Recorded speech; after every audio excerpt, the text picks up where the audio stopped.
அன்புநேயர்களே, யாழ்ப்பாணத்தில் செம்மணி பற்றி நாம் பல காணொளிகள் தந்துவிட்டோம். செம்மணி என்பது எமக்கு கிடைத்திருக்கின்ற பெரும் வரப்பிரசாதம் கொண்ட ஆதாரம், ஆவணம். சாட்சிகளும் ஆதாரங்களும் பக்காவா இருக்கின்றது. இதை சர்வதேச பொடி வரையும் எடுத்துச் செல்ல வேண்டிய பாரிய பொறுப்பு இந்த தமிழ் அமைப்புகளுக்கு இருக்கின்றது. நான் பலமுறை கத்தி சொல்லியிருக்கிறோம் இல்லையா? அதை நாம் இன்னும் கத்துவோம், அந்த எல்லை வரையும் கத்துவோம். இப்போது ஒரு படி முன்னேற்றம் கண்டிருக்கின்றது எமது ஆதங்கம். எல்லா புகழும் இறைவனுக்கு சமர்ப்பணம். ஏனெனில் ஒரு இம்சிக்கப்பட்ட மக்கள், பாதிக்கப்பட்ட மக்கள் துடிக்க அரை உசிர் முழு உசிராக புதைக்கப்பட்ட இடம் செம்மணி. அது ஒரு ஆதாரபூர்வமாக இந்த ஆட்சிக்குள் நாங்கள் ஒரு முடிவு காணக்கூடிய விடயம். உள்நாட்டுக்குள் அல்ல. இதையும் நீங்கள் மென்ஷன் பண்ணிக்கொள்ளவும். நான் உள்நாட்டு பொறிமுறையை சொல்ல மாட்டேன். சர்வதேச பொடிகள் ஊடாக ஒரு இன அழிப்புக்கான ஆதாரமாக, ஆவணங்கள் சாட்சியாக, வீடியோக்களாக, செய்தவனே சாட்சியாக, இதைவிட என்ன வேணும்? இது இந்த நசுக்கப்பட்ட ஒடுக்கப்பட்ட மக்களுக்கான ஒரு வாய்ப்பாக நான் பார்க்கின்றேன். இது விடயமாக நாம் பல காணொளி தந்திருக்கின்றோம். எமது ஆதங்கத்தின் ஒரு படி முன்னேற்றம், தமிழ் மக்கள் இனப்படுகொலைக்கு உள்ளாக்கப்பட்டமைக்கான சான்றுகள் செம்மணியில் இருந்தே ஆரம்பமாகின்றன என தோன்றுகின்றது என தமிழ் தேசிய கூட்டமைப்பின் இல்லாட்டி தமிழ் கட்சியின் எம்பி, ஜனாதிபதி சட்டத்தரணி முன்னாள் எம்பி எம்.ஏ. சுமந்திரன் அவர்கள் தெரிவித்துள்ளார்கள். இது சுமந்திரன் மேல பல கோபங்கள் பலருக்கு இருக்கலாம். நாம் நோக்குகின்ற விடயம் என்ன? எமது இலக்கு என்ன? என்னுடைய இலக்கு இது இன்டர்நேஷனல் பொடி வரையும் போகணும். அதுக்கு அவருக்கு பட்டுட்டு இல்ல. யாழ்ப்பாணம் செம்மணி மனித புதைகுழியில் அகழ்வின் போது ஜனாதிபதி சட்டத்தரணி எம்.ஏ. சுமந்திரன் பார்வைக்கு சென்றிருந்தார். இதன் போது ஊடகங்களுக்கு கருத்து தெரிவித்த அவர், செம்மணி மனித புதைகுழியில் ஸ்கேனிங் நடவடிக்கைகள் இடம்பெற்று வருகின்றன. ஸ்கேனிங் தரவுகள் ஆராயப்பட்டு மனித எண்பு தொகுதிகள் வேறு எந்த இடங்களில் இருக்கின்றன என ஆராய்ந்து அங்கே அகழ்வுகள் மேற்கொள்கின்றார்கள். ஸ்கேன் என்பது என்ன தெரியும் தானே?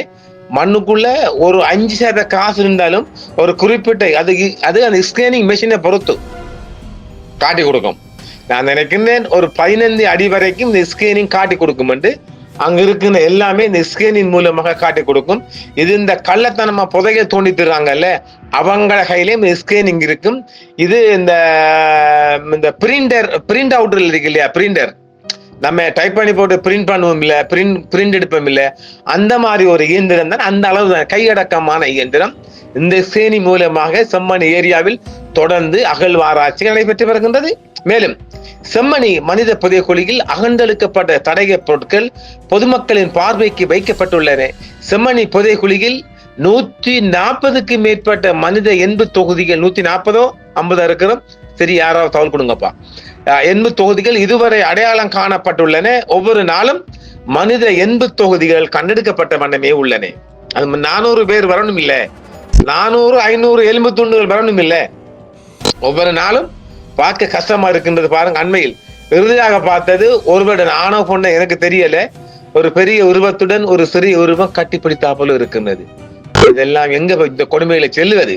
செம்மணி மனித புதைகுழியின் பின்னணியாக 1999ஆம் ஆண்டு சோமரட்ன ராஜபக்சவின் சாட்சியத்தின் பிரகாரம் முதலில் 15 எண்பு தொகுதிகள் கண்டெடுக்கப்பட்டன.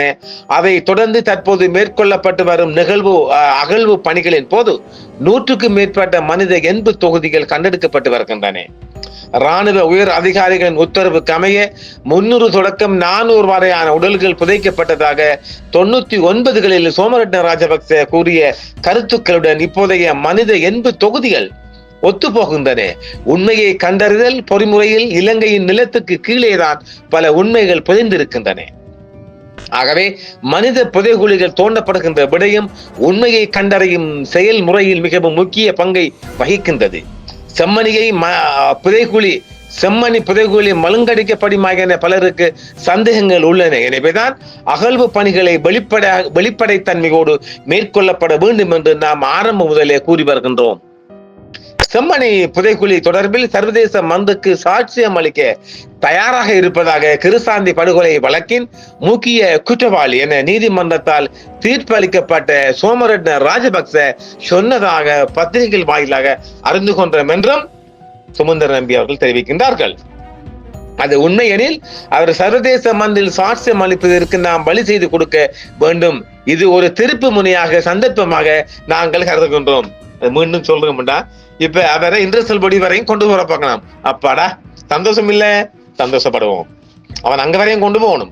தமிழ் மக்கள் இனப்படுகொலைக்கு உள்ளாக்கப்பட்டமைக்கான சான்றுகள் இங்கிருந்தே ஆரம்பமாகின்றன என தோன்றுகின்றன. ஆகவே ஐக்கிய நாடுகள் மனித உரிமைகள் பேரவையில் ஒஸ்லாப் என்கின்ற சான்றுகளை சேகரிக்கின்ற பொறுமுறை கொண்டு உள்ளது.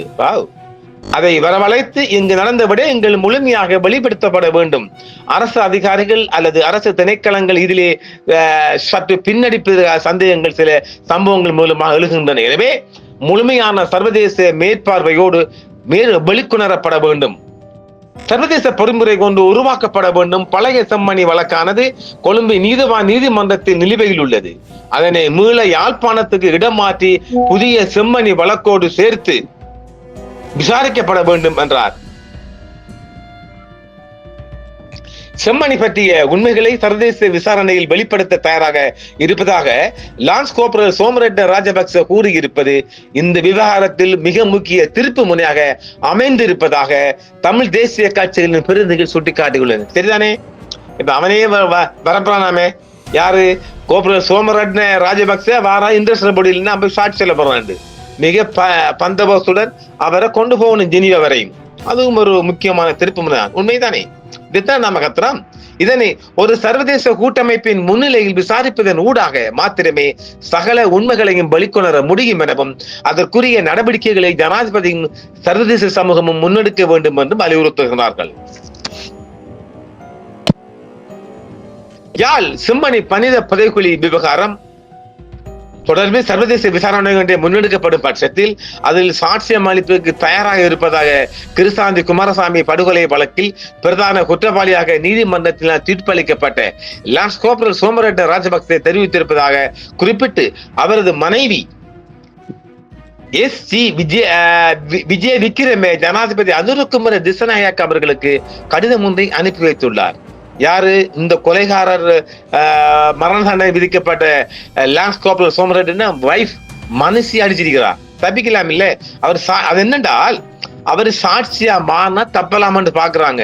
நீயும் உள்ள போகணுண்டி. அத்தோடு யுத்த காலத்தில் யாழ்ப்பாணத்தில் இடம்பெற்ற படுகொலைகள் மற்றும் நடத்தப்பட்டு வந்த சித்திரவதைகள் என்பன பற்றிய விவரங்கள் வெளியிடப்படுவதற்கு தனது கணவர் தயாராக இருப்பதாகவும் அக்கடத்தில் குறிப்பிட்டுள்ளார். அவன் தான் முக்கியமான சாட்சியே. அவன் தானே புதைக்கிற, இவங்க அடிக்கிற, அவன் புதைக்கிற. அக்கடா பொடரில பின் பொடரில மண்பட்டியால கிட்டத்தட்ட 40-50 கிலோ வெயிட்டுக்கு வரும். அது ரொம்ப போஸ்ட் பண்ணி ஒரே அடியில கொண்டிருக்காங்க. இதை நான் சொல்லல, இந்த ராஸ்கட் தான் சொல்லிக்கிறான் இந்த கோப்ரல். இது குறித்து கருத்து வெளியிட்ட இலங்கை தமிழரசு கட்சியின் பாராளுமன்ற குழு தலைவர் சிவயானம் ஸ்ரீதரன் சொல்லுகின்றார், செம்மணி பற்றிய உண்மைகளை வெளிப்படுத்துவதற்கு தயாராக இருப்பதாக சோமரட்ன ராஜபக்ச கூறியிருப்பது வரவேற்கத்தக்க விடயமாகும். மரண தண்டனை விதிக்கப்பட்ட அவர் இப்போது உண்மையை சொல்லுவதற்கு தயாராக இருக்கிறார். சொல்லு. இருப்பினும் இந்த நாட்டுக்குள் உண்மைகளை வெளிப்படுத்தும் பட்சத்தில் தனக்கு பாதுகாப்பு இல்லை என கருதுவதனாலேயே அவர் சர்வதேச விசாரணையை கோருகிறார். இது சர்வதேச விசாரணையை நாம் 2010 கோரி வருகின்றோம். சூப்பர். இவ்வாறு இருக்கையில் தற்போது சிங்கள தரப்பிடமிருந்து அதுவும் குற்றவாளியாக அடையாளம் காணப்பட்ட ஒருவரிடமிருந்து அந்த கோரிக்கை வந்திருப்பதை நாம் எமக்கான ஒரு விடயமாகவே பார்க்கிறோம். உண்மைதானே? சூப்பர். அதே போன்று தனக்கு ஆணையிட்ட உயரதிகாரிகள் படுகொலை குற்றங்களை புரிந்தவர்கள் உள்ளிட்ட சகலரது விவரங்களையும் வெளிப்படுத்துவதற்கு தான் தயாராக பெறுவதாகவும் இந்த சோமரட்ன கோப்ரல் சொல்கின்றார். எனவே நீதிக்கான பயணத்தில் சர்வதேசத்தின் தலையீடு அல்லது பங்களிப்பு இல்லாவிடின் அது உண்மையான நீதியாக இருக்காது என சிங்களவர்களே கூறும் அளவுக்கு இந்த நிலைமை மாறி இருக்கிறது. எனவே இலங்கை அரசாங்கம் முதலில் இதனை புரிந்து கொள்ள வேண்டும். அது மாத்திரமின்றி மீண்டும் மீண்டும் உள்ளக பொறிமுறை என கூறி சகல தரப்பினரையும் ஏமாற்றுவதை விடுத்து நீதியான ஒரு சர்வதேச பொறிமுறையை நோக்கி நகர வேண்டும் என ஸ்ரீதரன் நம்பியார் சொல்லியிருக்கின்றார்கள்.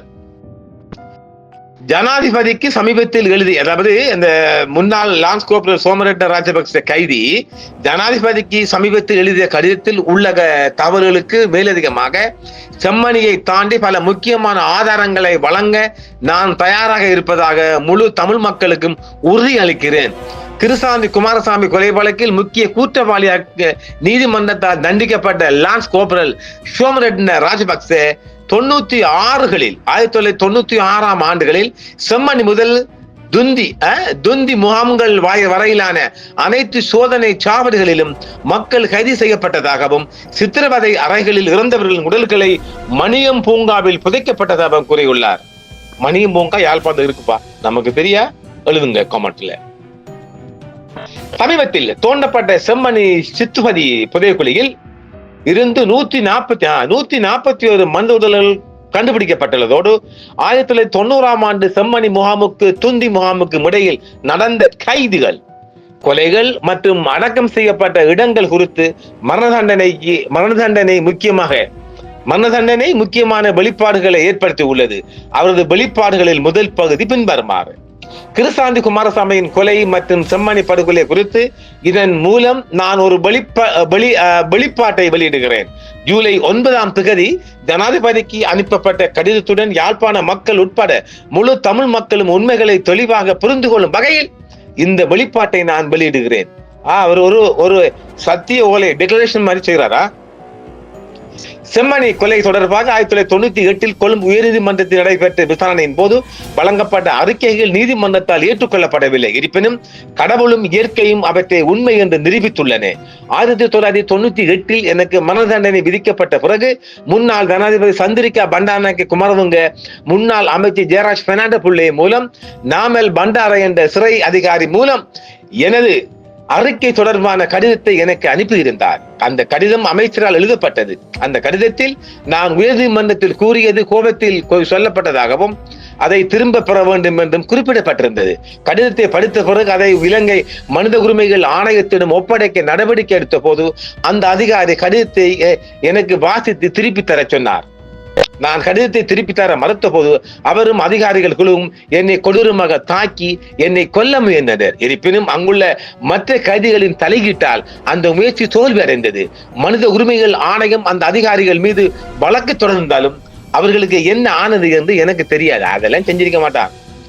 காலம் சென்ற குமார் பொன்னம்பலத்தை சந்தித்தல்.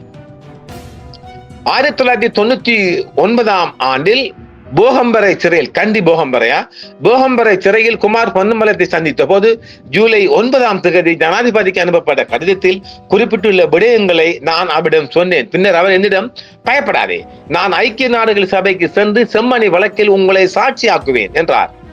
1999 இந்த புதைக்குழியை காட்ட நான் சென்ற போது குமார் பொன்னம்பலத்துக்கு என்னை பிரதிநிதித்துவப்படுத்த யாழ்ப்பாணத்துக்கு விமான பயணம் மறுக்கப்பட்டது.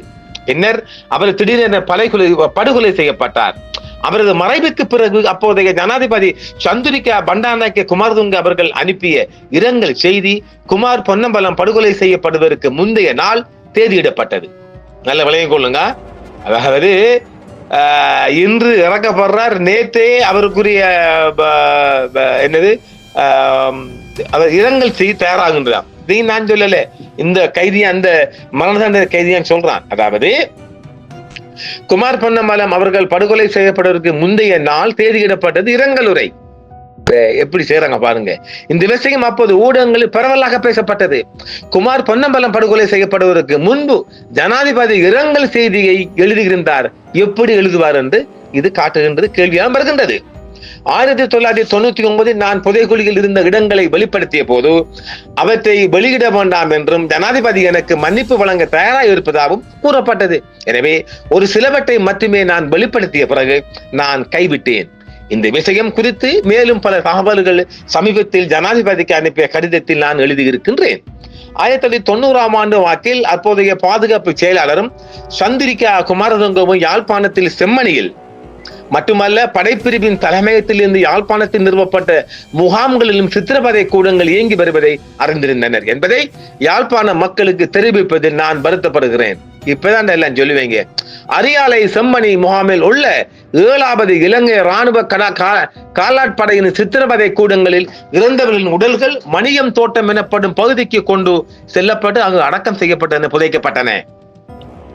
இது ராணுவ முகாமின் கீழ் உள்ள பகுதிகளுக்கு வெளியே உள்ள ஒரு பகுதி. உடல்கள் எங்கு புதைக்கப்பட்டன என்பது எனக்கு சரியாக தெரியவில்லை என்றாலும் அந்த பகுதியை, மணியம் தோட்டம் பகுதியை நான் நன்கு அறிவேன் என்றும் நான் உங்களுக்கு சொல்ல முடியும். கூடுதலாக முக்கிய கைதிகள் செம்மணியில் செய்யப்பட்டன. மேலும் அங்கு கைது செய்ய முடியாதவர்கள் மற்ற சோதனை சாவடிகளில் கைது செய்யப்பட்டனர்.